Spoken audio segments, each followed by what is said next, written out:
Selamat datang kembali di pembahasan kita. Hari ini kita fokus ke bab 34 dari The Storyteller's Secret. Judulnya menarik nih, tentang gimana satu pidato dari seorang eksekutif wanita itu bisa menggerakkan jutaan wanita lain jadi sebuah gerakan besar. Sumber kita ya bab ini aja. Tujuannya, kita mau coba pahami gimana sih cerita pribadi yang nunjukin kerentanan kalau pas cara nyampainya bisa jadi kekuatan besar. Dan apa artinya ini buat Anda? Oke, kita mulai bedah ya. Inti bab ini kan momen krusial Sheryl Sandberg. Waktu itu eksekutif Facebook. Dia galau gitu. Antara mau belak-belakan soal tantangan wanita di dunia kerja, atau ya udah main aman aja. Iya, dan yang ditekankan di sumber kita itu tekanannya loh. Ada ragu dari dalam dirinya, tapi juga peringatan dari luar. Disebutin di bab itu kalau ada yang bilang, jangan terlalu vokal soal isu perempuan, nanti karirmu kena, gitu kan. Jadi kelihatan banget pertaruhan personalnya saat itu. Gede risikonya. Bener banget. Nah, puncaknya itu pas persiapan pidato buat TED Women di Desember 2010. Itu kan konferensi besar soal perempuan ya. Rencana awalnya sih ya standar lah. Data, statistik, argumen yang logis gitu. Pendekatan yang aman ya. Tapi kan ada kejadian lain. Betul. Sesuatu terjadi sebelum dia berangkat, yang mengubah semuanya. Ada momen personal banget yang diceritain di bab ini. Anaknya umur 3 tahun, nangis kejer meluk kakinya. Mohon-mohon gitu, supaya ibunya nggak jadi naik pesawat, nggak jadi pergi. Itu momen yang pasti berat ya buat seorang ibu. Iya. Terus, atas saran temennya, Pat Mitchell kalau nggak salah disebut di buku, Sandberg akhirnya mutusin, oke, cerita ini harus masuk pidato. Nah ini dia titik baliknya.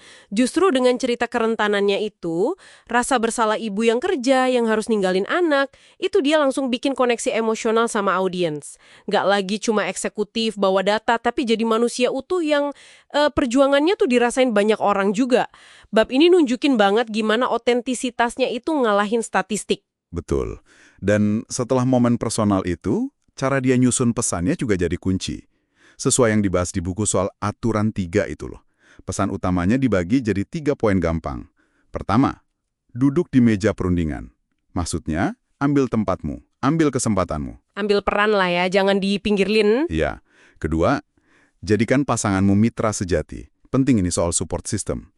Kerjasama di rumah tangga. Dan ketiga, jangan pergi sebelum kamu benar-benar pergi. Maksudnya, jangan keburu mundur secara mental dari karir. Nah, struktur 3 bagian ini, kalau kita lihat analisis di babnya, bikin pesannya jadi jelas, gampang diingat, dan yang penting bisa dilakuin. Actionable. Ini contoh klasik sih, gimana ide kompleks disederhanain biar dampaknya maksimal. Otak kita kan suka ya sama yang 3-3 gini, jadi lebih nempel pesannya. Hasilnya, kan kita tahu ya, meledak pidatonya. Viral, jutaan yang nonton. Iya, luar biasa. Terus jadi buku lean-in, jadi gerakan global yang dorong perempuan buat lebih berani di karir. Bukti nyata banget ya, kekuatan cerita pribadi yang otentik tapi juga disusun dengan baik. Bab ini juga nunjukin efek lanjutannya.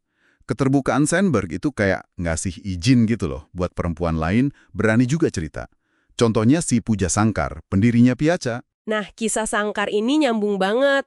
Dia pakai pengalamannya sendiri waktu kuliah. Dia cerita gimana dia dulu mahasiswa ilmu komputer yang pemalu di kelas yang cowok semua. Susah mau nanya.